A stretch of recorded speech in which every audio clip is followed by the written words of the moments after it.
si yo te quito esto, ¿qué vas a hacer de tu vida?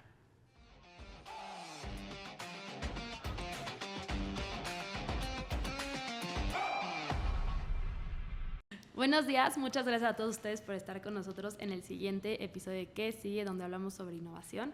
El día de hoy estamos con Alfonso Entevi, el CEO de Industrias Tevi, Mateprim y Autofast. Alfonso, muchas gracias por estar aquí con nosotros. Gracias a ti por invitarme. No, ¿de qué? Pues quiero empezar a platicar un poquito sobre tu infancia. Entonces, si quieres, platícanos desde el momento en el que tú acabas prepa, ¿qué es lo que pasa contigo? Carolina, gracias por invitarme. Decidimos irme, yo y un amigo, nos vamos, estuvimos en Europa un tiempo. La idea era irnos a Israel después, como mucha gente lo hace. Y durante el tiempo en Europa, pues dormíamos en parques, ocupábamos el Europass para viajar de un lado al otro y dormir en la noche en el mismo tren. Dormíamos a veces híjole, si le puedo llamar hoteles, pero ni siquiera eran hoteles. Y fue difícil, las primeras 2 semanas acostumbrarme a ese ritmo de vida no fue fácil. Ya que empecé a acostumbrarme a dormir en parques, a hacer y deshacer, por ahí de septiembre, y recuerdo que perfecto que es septiembre, porque el 8 de septiembre es el cumpleaños de mi mamá, y fue más o menos una semana antes del cumpleaños de mi mamá, en donde hablo a México por medio de un teléfono público, una cabina de teléfono, no había celulares, hablo por cobrar, y mi papá me dice: te regresas a México. Le pregunto por qué, y me dice: no estás viendo las noticias, no sabes qué pasa. Le dije: papá, duermo en la calle y no me interesa ver los periódicos, ¿no? ¿Qué está pasando? Y me dice: está la guerra del Golfo Pérsico de Saddam Hussein. No te quiero lejos, se va a complicar esto en el mundo, regrésate. Cuando regreso a México, pues regreso en septiembre, y no hay muchas opciones para entrar a la universidad o hacer algo por el estilo. Fuera de que la verdad nunca fui bueno para la escuela, no me gustaba la escuela, me aburría. A mí me gustaban las cosas autodidactas, aprender, o cosas como matemáticas, funciones y cosas que tú vas trabajando con ellas para llegar a algo. La parte teórica de la escuela lo odiaba, no se me grababa, no tenía esponja para que se me graben las cosas en ese sentido, pero a nivel práctico, a nivel autodidacta, siempre fui una persona autodidacta y práctica en muchas cosas. Entonces regreso a México, voy a comer con mis primos, y resulta que cuando voy a comer con ellos empiezan a bromear conmigo y a decirme que mi socio, no sé de qué están hablando, y cuando les pido que me digan de qué están hablando, me dicen: ¿qué no sabes? Que ya entró tu primo a la fábrica de calcetines. Y cuando me dice eso, les digo... Solo para aclarar, la fábrica de calcetines era de tu papá. Ya. Sí, mi papá y mi tío fundan la fábrica de calcetines, la fundan en 1971. Y cuando me dicen que mi primo entró a la fábrica, yo me sorprendo, porque yo estaba en el entendido de que ninguno de los hijos podía entrar al negocio. Entonces mi papá, pues a lo mejor para evitar problemas conmigo, no quería discusiones tempranas. Yo acababa de llegar de viaje. Puede ser que por eso no me haya mencionado nada, y me acabé enterando por mis primos que en el tiempo que yo estuve en Europa, mi otro primo ya se había metido al negocio de familia. Pues llego con papá, le digo: voy a entrar a la fábrica, y me dice que no me quiere en la fábrica, que me busque algo que hacer, algo que en donde pueda explotar mis habilidades, hacer algo. Le dije: bueno, pero pues acabo de salir de la prepa y no sé hacer mucho. Estaba muy renuente. Ingresé a la fábrica. Fue difícil, y fue difícil, yo creo que porque los papás no tenían una metodología clara de cómo enseñarnos. Y al no tener una metodología clara de cómo enseñarnos, yo creo que muchos de los que entramos al negocio de los padres tuvimos que hacer autodidactas a través de la observación y la aplicación, ¿sí? Sí. Ver qué hacían nuestros padres, ver cómo lo hacían, ver qué podríamos hacer nosotros mejor. Sobre esa línea me fui moviendo a partir del día 1, en donde me convertí la sombra de mi papá.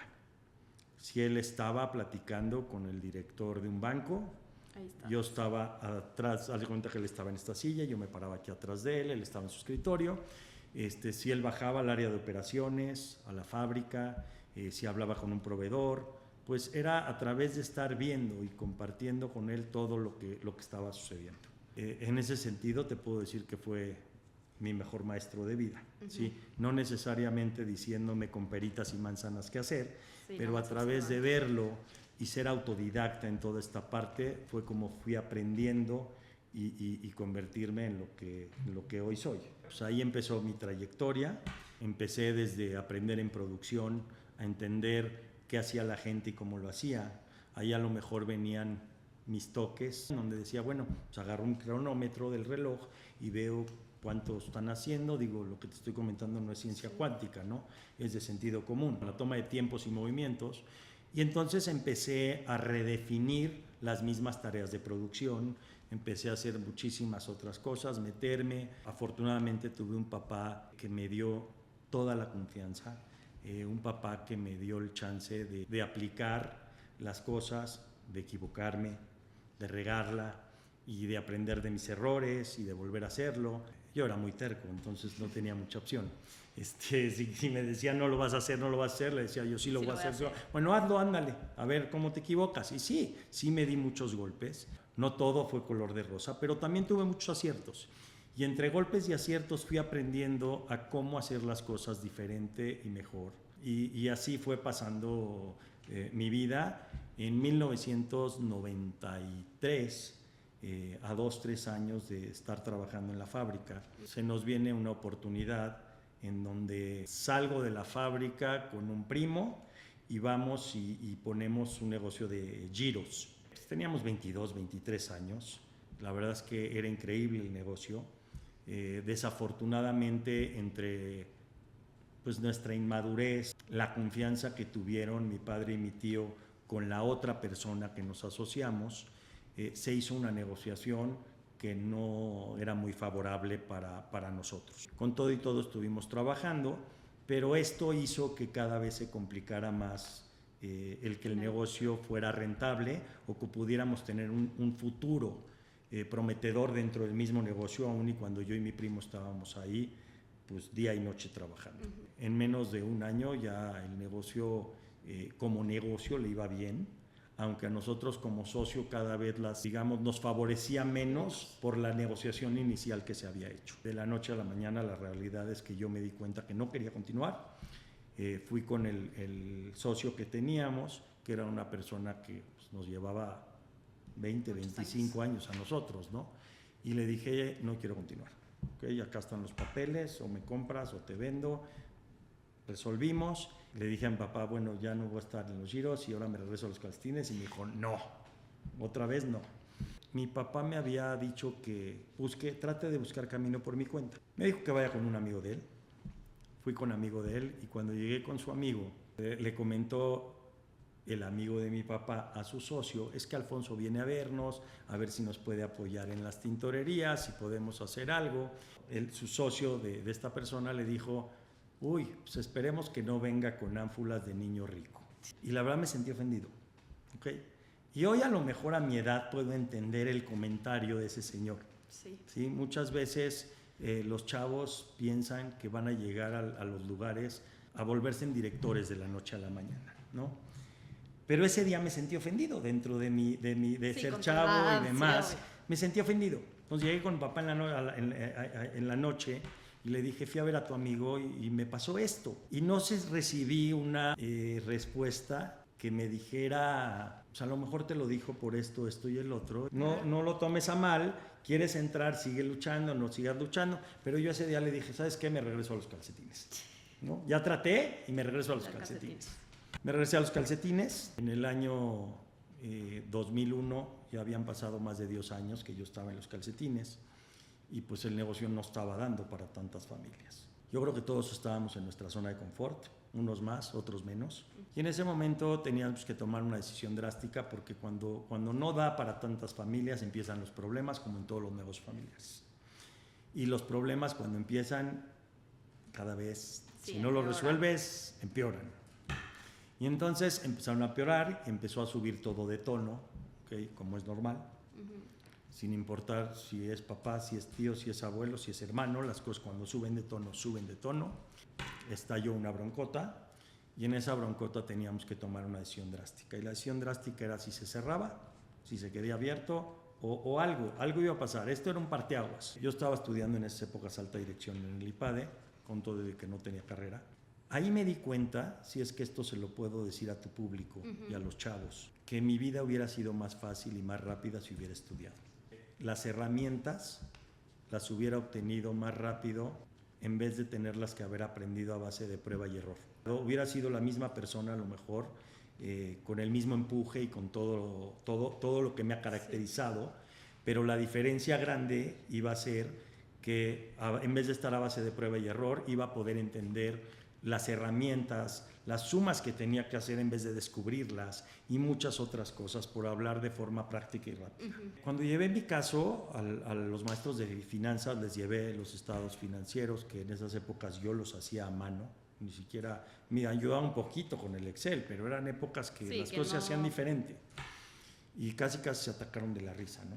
Me dijeron, ¿qué es lo que quieres que te evaluemos? El valor es 0, pues ve tu balance, ¿no? ¿Cuántos años llevas con utilidad de 0? Y creo que de forma objetiva, porque la vida siempre la tienes que ver tanto de forma objetiva como de forma subjetiva, había algo que nadie se estaba dando cuenta.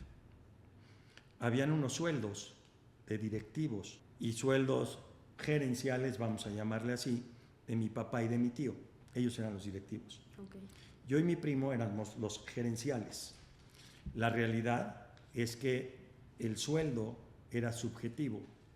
No ganaban por lo que dejaba el negocio. Ganaban por ser dueños del negocio y tener un salario ellos digno para su forma de vida, no necesariamente para lo que dejaba el negocio. Y esa parte como que todo el mundo la tenía muy ciega. Y ahí fue cuando me di cuenta que si yo sumaba el salario, el mío, el de mi tío, el de mi papá y el de mi primo, eso acababan siendo utilidades del negocio de alguna manera.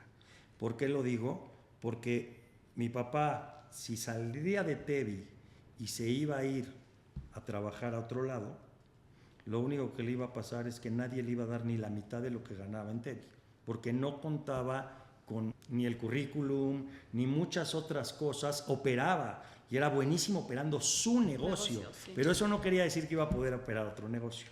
Al igual que los demás, los otros 3 integrantes, mi papá, mi tío, mi primo y yo, ¿no?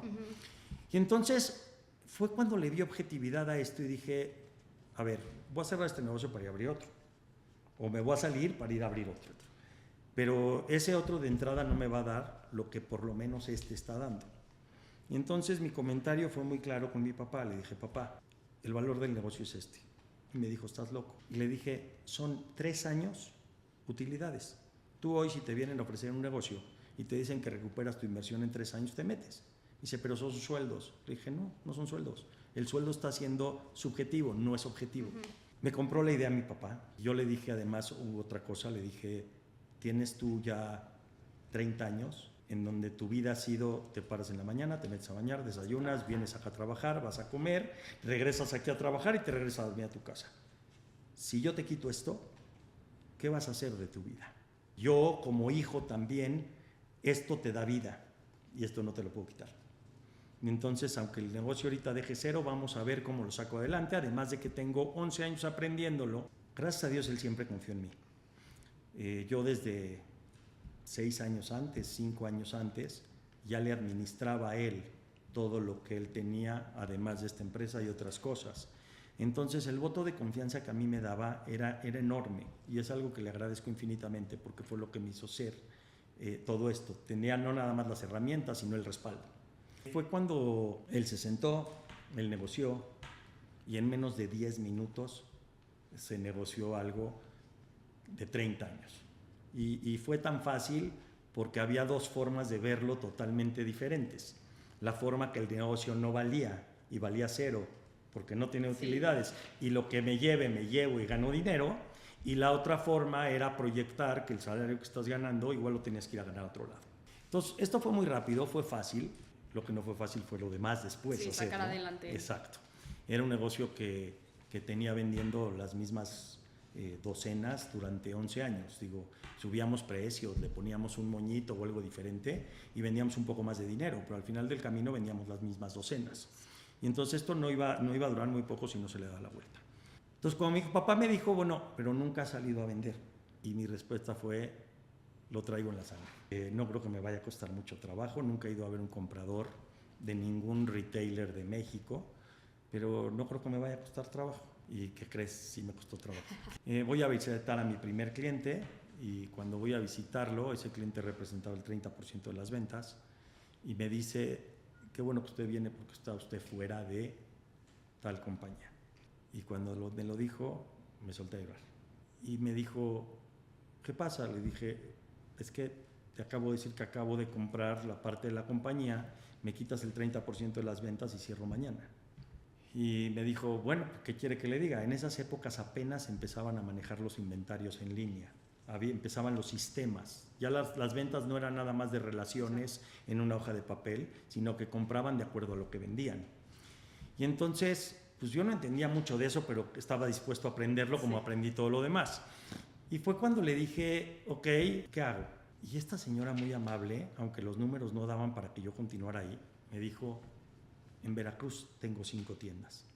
Me dice, ve a ver las tiendas y a lo mejor ahí te das cuenta qué está pasando con tu mercancía.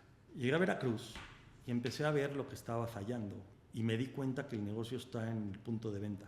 El negocio no está en una oficina, no está en que lo quiero administrar por el celular, en que quiero ver qué pasa. Me topé con cosas bien duras, ¿sí? Yo me encargaba, como te dije, de operación y administración y me encontré en una tienda con etiquetas que yo tenía 10 años de no comprar.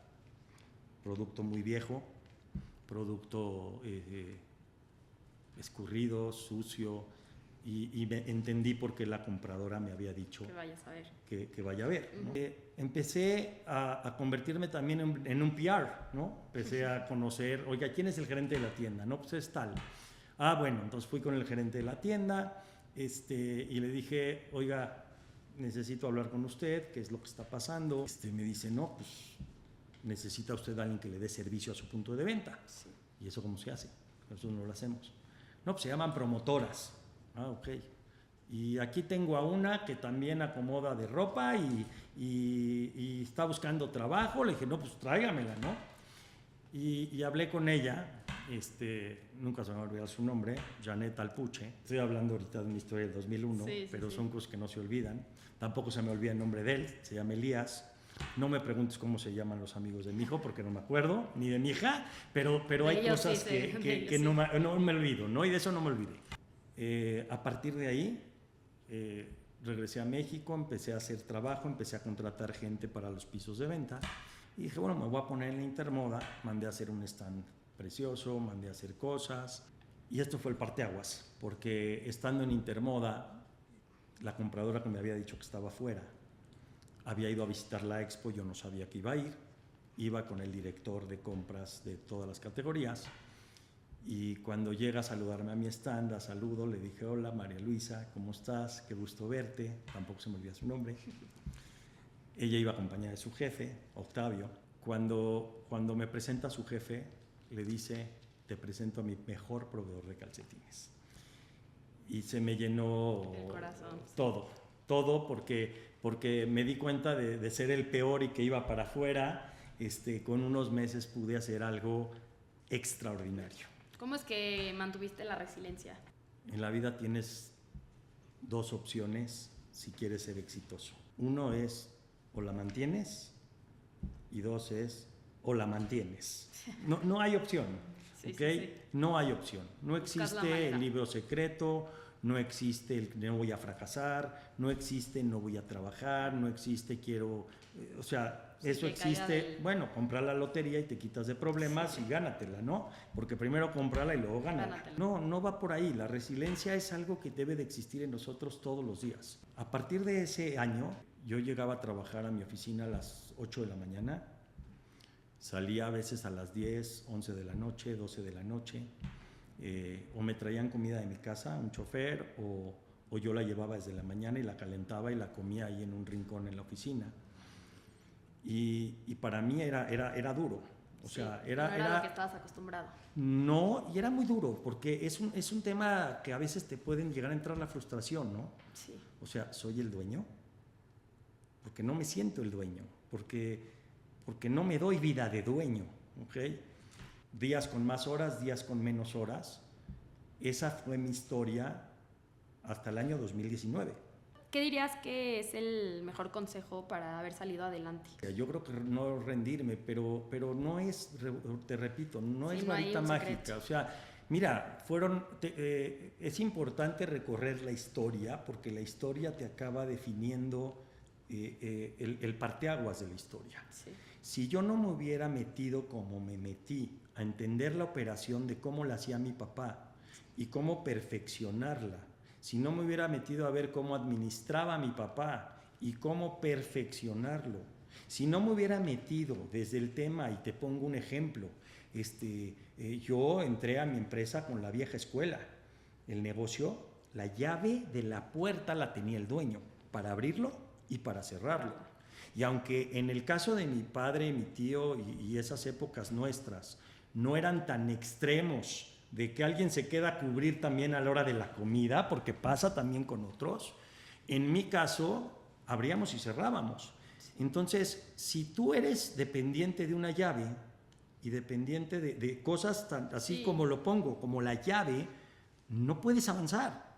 Y entonces yo rompí paradigmas, y lo rompí en algunos casos negociando con mi papá y en otros imponiéndome a mi papá, ¿ok? O sea, no voy a tener yo la llave. O sea, yo no puedo depender de una llave para que este negocio abra o para que cierre. Sí. Y no porque me quiera ir de vacaciones, porque a lo mejor quiero estar en otra cita o tengo que estar en Guadalajara viendo un cliente. Y entonces, al romper todos estos paradigmas, ¿y cómo fue? Pues vas aprendiendo. Entonces, esta parte donde trabajo y eficiento la parte operativa y la administrativa, sabía que cuando yo me pase a la comercial, las cosas a lo mejor no las iban a hacer como las hace Alfonso, pero lo dejé lo suficientemente robusto para que lo hagan en un 80 o 90% y eso me permita ir a desarrollar el área comercial. Y entonces ya me siento cómodo con el 80-90 porque estoy generando valor por otro lado. Entonces, eso es la mejor recomendación que te puedo dar. Cuando tú realmente le echas, o sea, si yo nunca hubiera hecho lo que hice en un principio, hubiera sido muy difícil ir progresando. Entonces, vas dejando cosas. Y en febrero, antes del COVID, yo te puedo decir que vendía en 2 semanas lo que la fábrica vendía en el año 2000 en un año. Estaba a punto de cerrar un contrato muy grande de más máquinas y en ese momento, gracias a Dios, algo se atrasó. O sea, tú tienes que estar escuchando también, cada quien le llamará a su forma. Hay gente que dice las energías, lo que te dice la vida. Para mí es Dios, ¿ok? Y te manda mensajes o hace cosas. Y hay algo bien importante. Los tiempos los define Dios. Todo lo podemos nosotros buscar, hacer, luchar. Me quiero casar y me quiero casar. Los tiempos los define Dios. Yo estuve trabajando durante 11 años para mi papá y para mi tío y nunca veía la luz. No veía, o sea, ¿cuándo vamos a tener un cambio? Pero gracias a todo el trabajo que hice, gracias a todo lo que aprendí en ese trabajo y que me permitió estar listo con operaciones y administración, a la hora que Dios puso ya el estallido de que ya la situación no aguantaba, y no la puso Dios, ¿sí? Sino que algo pasó que todo se colapsó en ese momento, ¿no? Sí. Lo pude haber detonado yo, no lo sé. Se pudo haber detonado por otra situación, pero los tiempos los define Dios. Tú tienes que dar lo mejor de ti. Tienes que entregarte a todo porque no sabes cuándo vas a pasar de ser una secretaria a ser la gerente de operaciones y de ser gerente de operaciones a ser un director, ¿sí? O que se te abra una oportunidad. Entonces, yo tenía un contrato, te digo, de 60 máquinas, que si yo hubiera firmado ese contrato 2 semanas antes que estaba en mi escritorio, no hubiera habido poder humano que yo sobreviva, ¿ok? Y por alguna razón no lo firmé, declaran el COVID y ahí mi problema era otro, ¿no? Ahora, ¿qué voy a hacer? Sí. Al yo tener una fábrica, tenía que ver qué iba a hacer con todos mis empleados. Cerré 3 meses en donde no compraba, pero tampoco vendía. Y esos 3 meses negocié con la gente, obviamente, porque si no, no hubiera habido manera, pero no les dejé de pagar nunca la nómina negociada a todos y cada uno de mis empleados. Durante esos 3 meses, cuando ellos estaban en su casa, yo estaba en la mía, tratando de ver qué iba a hacer para volver a abrir en el COVID. Pero el COVID me enseñó que ya no podía yo seguir trabajando de 8 a 11 y comer dentro de mi oficina y luego los sábados, fines de semana, ver a mi familia, ¿ok? Porque luego llegas tan cansado que quieres dormir, sí. ¿no? O quiero ver la tele, ahorita no quiero oír gritos. Y mira, yo creo que tuvo sus frutos. O sea, yo creo que ni yo me lo reclamo, eso que hice durante tantos años, ni creo que nadie de mi familia me lo pueda reclamar. Porque si no hubiera hecho lo que hubiera hecho, ellos tampoco tendrían las oportunidades que tuvieron. Entonces, no me lamento, por el contrario, creo que hice un buen trabajo también como papá dentro de los tiempos o las directrices que di. Obviamente, mi esposa, Orly, me aguantó todo este tiempo y me aguantó todo esto. No puedes tener lo mejor de todos los mundos, ¿ok? Entonces, tienes que entender que va a haber tiempos y va a haber épocas. Pero hablando de los tiempos, en el año 2023 voy a Milán a una exposición de maquinaria. Casualmente llevo a mi hija y cuando se viene conmigo mi hija, me dice mi hija, papi, ¿quieres un azaí? Entonces le dije, Mónica, ubícate, estamos en Milán. Aquí te van a dar tu capuchino, tu croissant, de desayunar, no te van a dar azaí. Y me dice, a ver, espérame, pum, pum, pum, pum, y me dice, Oakberry. Y le digo, ¿qué es Oakberry? Dice, cuando estuve en Tel Aviv con mis amigos, que ahí viví 3-4 meses, ahí trabajaban, es una franquicia de azaí. Ok. Y está a 20 minutos en Uber. Muy bien, Mónica. Llegué, había un localito de Oakberry, probé el azaí. Y estuvo rico, una experiencia rica. Sí. La verdad, el azaí en Europa, en Oakberry lo venden un poco aguado, no es con la consistencia que lo vendemos en México. Esto fue en abril, mayo. Regresé a México y me olvidé. Me lastimó el hombro. Y cuando me lastimo el hombro, voy al consultorio de Orly, mi esposa, que es fisioterapeuta. Y cuando voy a verla, ese día me dejan afuera, no meto el coche y lo comento, porque si no, no me hubiera dado cuenta que había un local afuera a la renta, en la planta baja. Y cuando lo vi, era un restaurante que estaba antes, y dije, con el flujo que tiene esta torre de consultorios, yo acá tengo que volver a abrir algo de comida, y me regresé a los giros, ¿no? Tengo que abrir algo de comida. Llegué a la casa en la tarde, y dije, ¿qué voy a abrir ahí?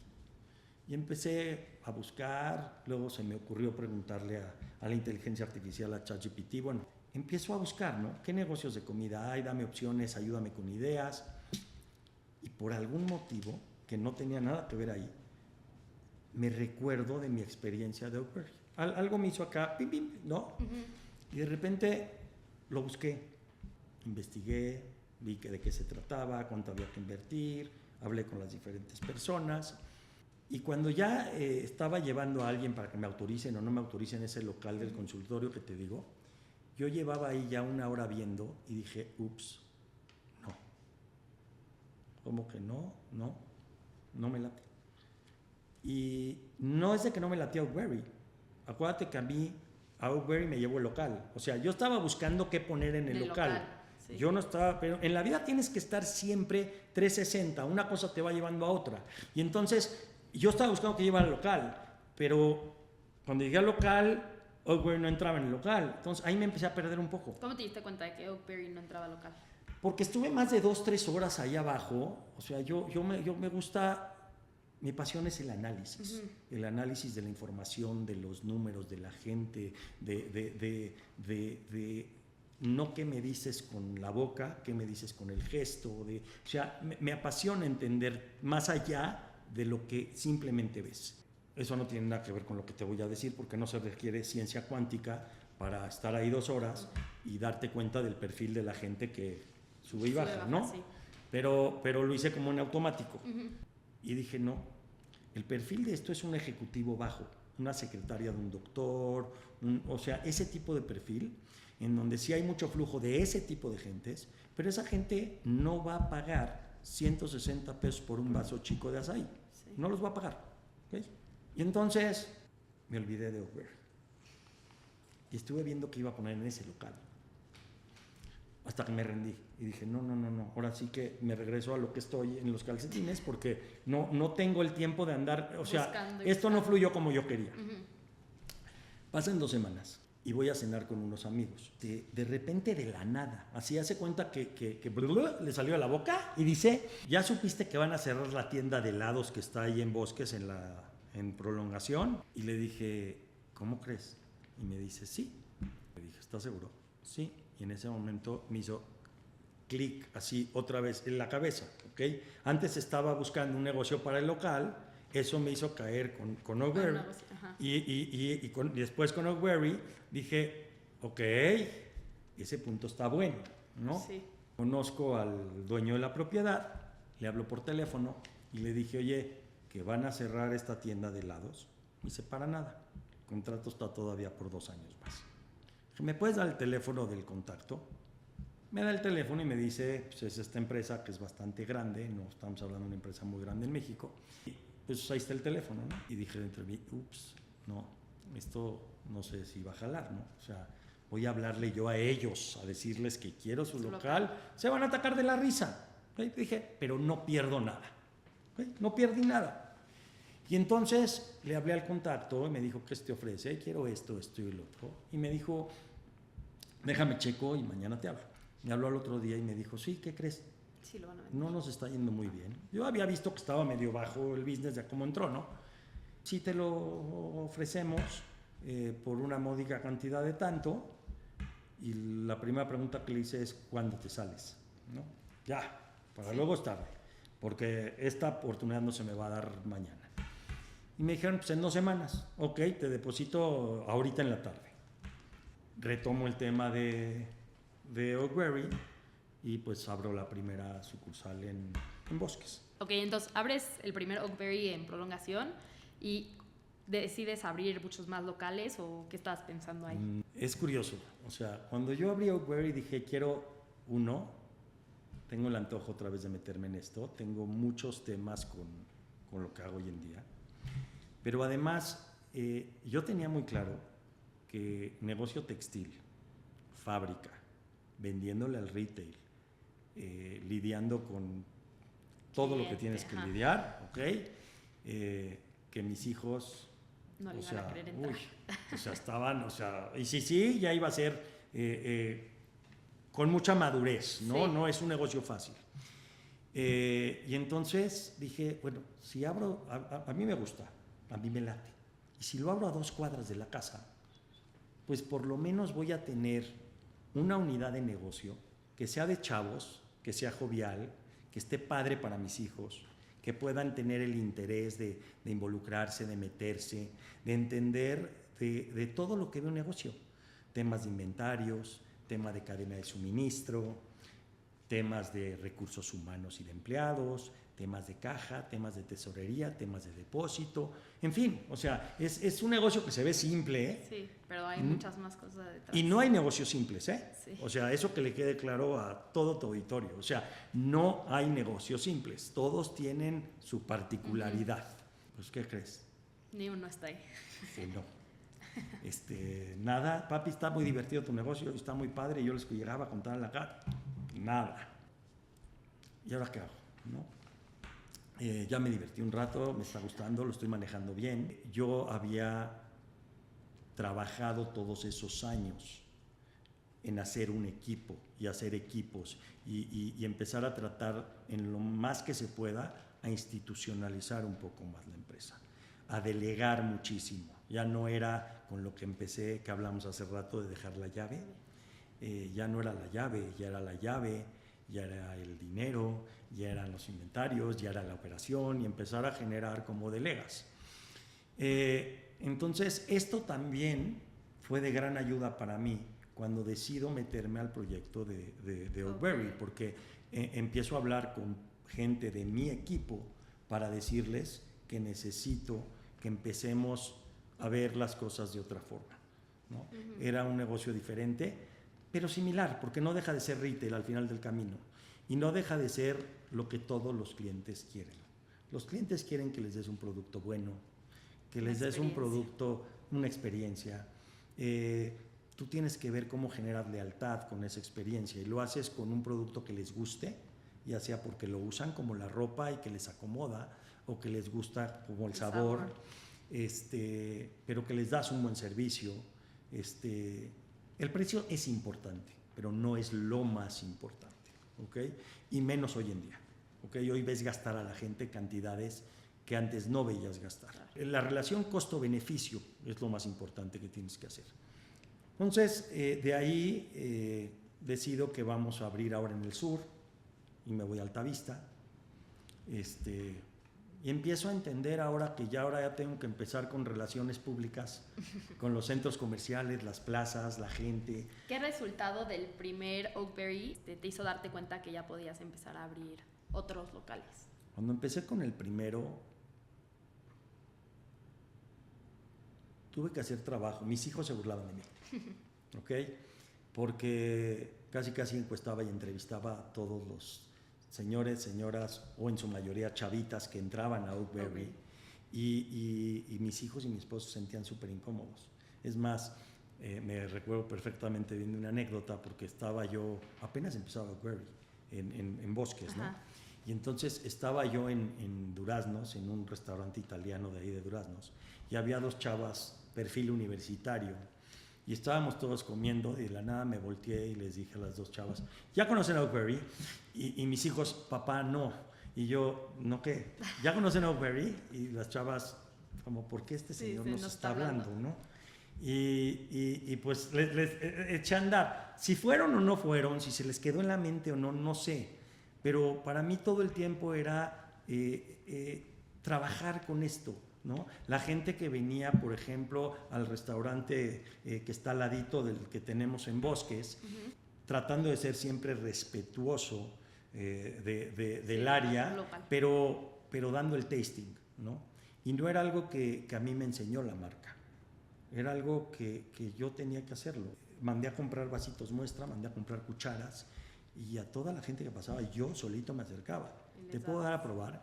Y no nada más le daba a probar, les daba toda la explicación. O sea, yo estaba como soy, apasionado del producto, y entonces era explicarles por qué le estaba dando el azaí con la quinoa inflada y con la crema de cacahuate, ¿no? Y era, te estoy dando a probar, lo que vendo yo es el azaí, los otros son toppings, pero ¿por qué te doy Porque el azaí te va a dar el saborcito de la fruta, ¿no? La crema de cacahuate te va a dar el sabor salty, entonces tienes dulce con salado. Y luego la quinoa inflada, que es como un corn pop, ¿no? Así como los corn pops, pero que no tiene azúcar, te va a dar el crunch. Entonces yo me inventé de alguna manera esa muestra en donde entendí que estaba combinando el crunch de la consistencia con el sabor dulce, con el sabor saladito. No inventé el hilo negro.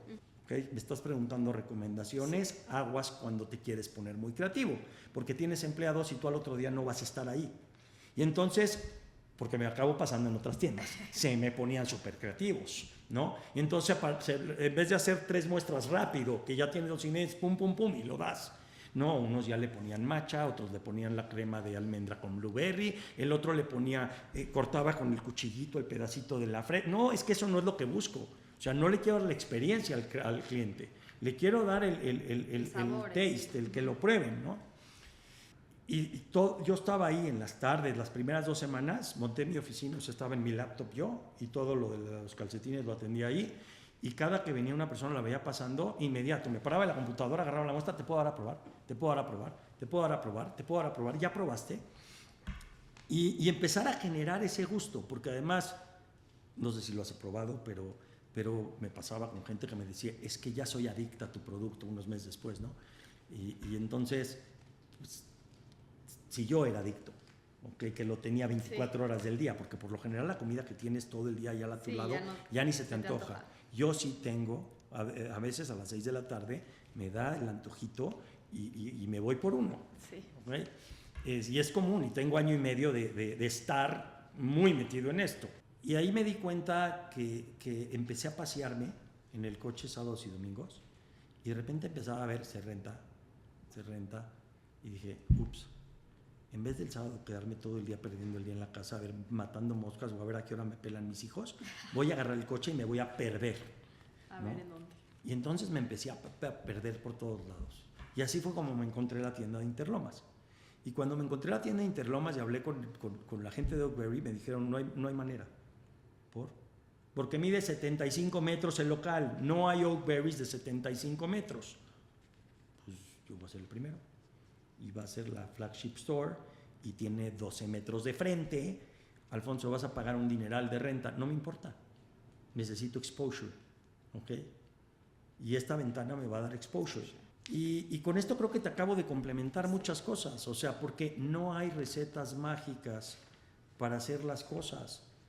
Si puedes ver un 360, si una marca necesita, por un lado, necesita exposure, necesita probarse, necesita servicio, necesita calidez, ¿sí? Las tiendas de Oakberry no hacían las inversiones que yo empecé a hacer, con la carpintería, o sea, toda la producción que yo hacía en las tiendas, pero era parte de estar en un lugar agradable y decir, está padrísimo, ¿no? O sea, cuando yo abrí Interlomas, le dije a mi arquitecta que me ha acompañado en todos estos proyectos, que es Ana Chaniz, Ana, hiciste una casa de muñecas. Digo, el proyecto fue hecho por una empresa de Brasil en compañía mío y en compañía de Ana, ¿no? Sí. En donde fueron la experiencia de cada uno de nosotros en ver qué hacíamos. Y cada una de las tiendas que he abierto a partir de ahí tienen un toque tan especial que si me preguntas cuál es la que más me gusta, no sé qué contestarte. Y yo tengo una frase muy importante, y no es el qué, es el cómo. ¿Qué hago? Vendo açaí. ¿Qué hago? Tengo un local de Oakberry. Oye, ¿ya todos los locales de Oakberry en México, en todas partes del mundo, les va igual? Yo creo que no. Y es lo mismo que digo en los calcetines, ¿eh? ¿Cuántas fábricas de calcetines han cerrado en México en los últimos 30 años? Pues te puedo contestar que casi todas, ¿no? Unas que eran 6, 8 veces más grandes. ¿Y qué nos diferencia? Es el cómo, y espero que pueda siempre encontrar el cómo, que pueda siempre estar iluminado en mis ideas, que por lo general mis decisiones sean más las buenas que las malas. Tengo malas, me he equivocado muchísimo, ¿ok?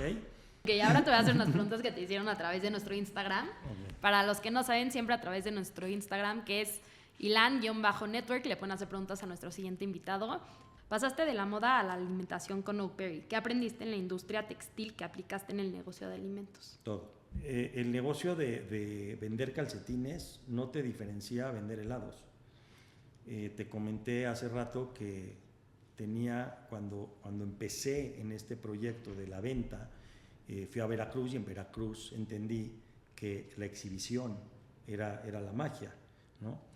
Y aunque yo era el fabricante y podía decir, bueno, yo ya le vendí a tal retailer y es problema de él que lo exhiba, pues es problema de él, pero es problema tuyo. Sí, claro. ¿Okay? Porque si él no lo exhibe, él tiene otros cientos de miles de proveedores y él va a lograr su venta. Pero si el tuyo no se exhibe, tú no logras la venta y no logras que te resurtan. Entonces, eso en el tema de exhibición y de cómo exhibir mejor y cómo tratar de hacer las cosas. En el tema de operaciones, pues, la operación es igual de importante que el área comercial, la parte del recurso humano. La persona que dirige mi área de recursos humanos logró que la empresa tenga la certificación y el título de Greatest Places to Work. ¿Okay? Esto no es común en una fábrica, sí, ni mucho menos textil, ¿no? Pero en Tevi tenemos el certificado de Greatest Place to Work. Eres tú, pero es tu gente. O sea, es un todo. O sea, sin gente no hay empresa, sin empresa no hay gente. Entonces, si entiendes eso y te encargas de ver cómo desarrollas a tu gente, ¿no? Digo, tampoco Sí, va de vamos la a mano. hablar acá del mundo de Walt Disney, ¿no? Hay gente que puedes desarrollar, hay gente que no la puedes desarrollar. Entonces, hay 3 factores que tienes que cuidar en la gente. Quiere, puede o sabe. ¿Ok? Ok. Si no sabe, pues la enseñas. Si no puede, pues también la enseñas para que pueda, o si es medio torpe con las manos, entonces la pones en un lugar donde no tenga que ocupar las manos y ocupe su mente, ocupe los ojos y encuentras la opción si es que la puedes recanalizar. Pero si no quiere, no puedes hacer nada más que darle las gracias y buscar otra persona. Sí. Y pues entregarte a tus clientes, o sea, lo que más te va a funcionar es, y la resiliencia. ¿Cuál es el secreto para hacer que un cliente regrese? Para que un cliente regrese a los calcetines, voy a hacer un comercial. Necesitas generar lealtad y para la lealtad necesitas un buen producto. ¿Por qué hago esto? Porque esto lo hago con todos mis clientes cuando voy a verlos. Este calcetín, no sé si lo llegas a ver, pero ve lo bajo que está. De lo que sufre la gente es de que se le bajan los calcetines y se los coma el zapato. Si puedes encontrar lo que el cliente busca, y en este caso, hablando del calcetín, en donde me vuelvo yo el principal consumidor, lo pruebo, lo veo, lo reviso y veo que logra el objetivo, generas lealtad. Y cuando generas lealtad, el cliente va a regresar. Y ahora voy a hablar de Oakberry. El reto al que te enfrentas, si el operador que tienes en la tienda no le da un buen servicio, no le da un buen producto o prepara algo mal, y eso sigue pasando constantemente, vas a perder credibilidad. Justo nos pasó en Bosques y desafortunadamente yo no me había enterado. Llegué un día a la tienda de Bosques y llega un cliente y le dice, me da un azaí así, así, así, y le dice, oiga, ¿y la máquina sirve? Cuando se va el cliente digo, ¿y por qué está preguntando si la máquina sirve? Ah, es que la semana estuvo fallando.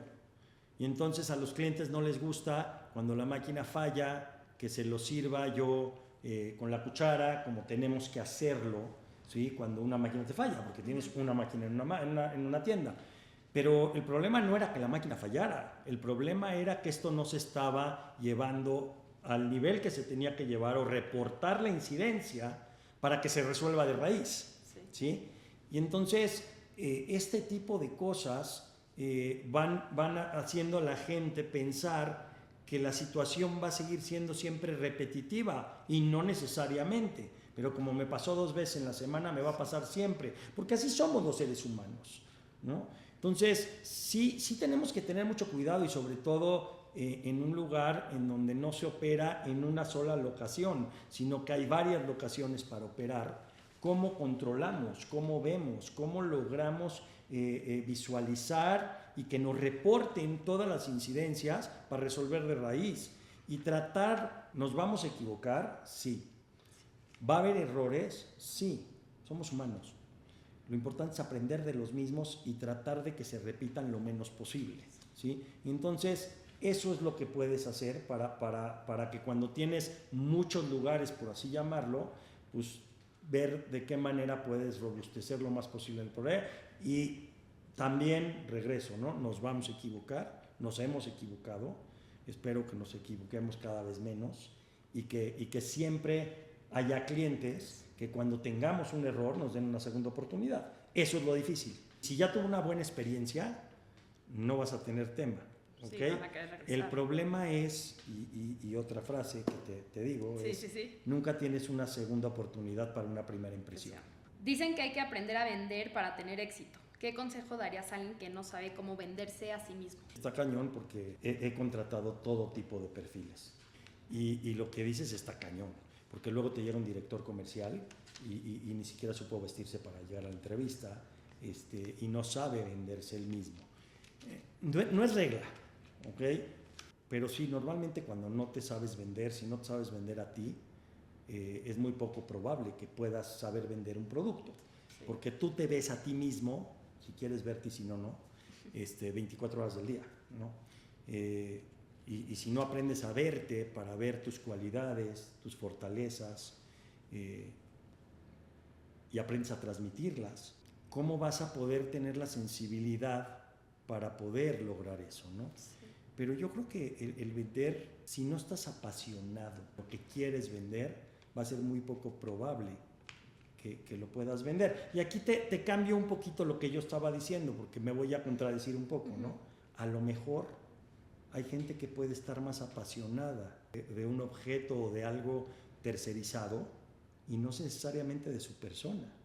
Y entonces esa pasión que puede no tenerlas a su persona y que puede no transmitirla para venderla, podría vender un producto si tiene esa pasión por el producto. Entonces creo que ahí me corrijo, porque al principio te contesté abruptamente lo primero que se me ocurrió, porque yo creo que es lo que todos pensaríamos, pero un poco reflexionando en tu pregunta, no sé, hay gente que a lo mejor no es un apasionado de él, pero puede ser un apasionado de algo más para poder transmitir esa pasión y poder comercializarla. La última pregunta para terminar este episodio es ¿qué sigue para Alfonso y qué sigue para Oakberry y para Tevi? La verdad es que queremos explorar nuevos caminos dentro de este mundo textil. Todavía el de los calcetines tiene todavía mucho por hacer, pero eso no quiere decir que no pueda ir explorando otras cosas. En el tema de los alimentos, pues afortunadamente con el trabajo que hemos hecho nos han contactado marcas internacionales, nos han buscado. Y entonces no sé, seguir teniendo resiliencia, seguir yendo a trabajar todos los días y seguir buscando retos, oportunidades y tener los ojos abiertos, las narices destapadas, los oídos escuchando, el mismo sentido del gusto, que por ahí también pueden entrar cosas, y el tacto, para que esos 5 sentidos estén disponibles a ver qué se me cruza en el camino para poder explorarlo, ¿no? Pues la historia fue muy clara. Cuando te hablé yo fui a una expo textil, pero me dijo mi hija, vamos a explorar, ¿no? Y luego vamos a explorar el local, y el local no fue, entonces vamos a explorar por acá, y luego se te empiezan a dar las cosas. Entonces yo creo que tanto para Alfonso como para cualquier gente que esté queriendo buscar un trabajo, un negocio, una pareja, pues yo creo que tenemos que tener los ojos abiertos y escucharnos, y escuchar el entorno, y sentirlo, y saber que todo el tiempo tenemos mensajitos, todo el tiempo. Y está en nosotros saber cuáles agarramos y cuáles dejamos. Buenísimo. Pues Alfonso, muchas gracias por estar aquí con nosotros y muchas gracias a todos ustedes que nos están escuchando.